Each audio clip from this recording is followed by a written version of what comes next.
dami pala talaga na ano. Ayan, ang haba pala. Ang gandang similya po ano.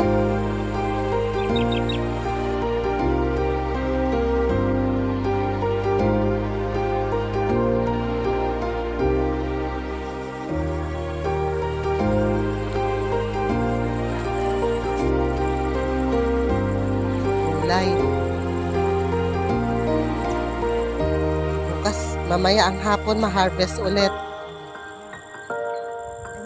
Mamayang hapon ma-harvest ulit para naman pambenta.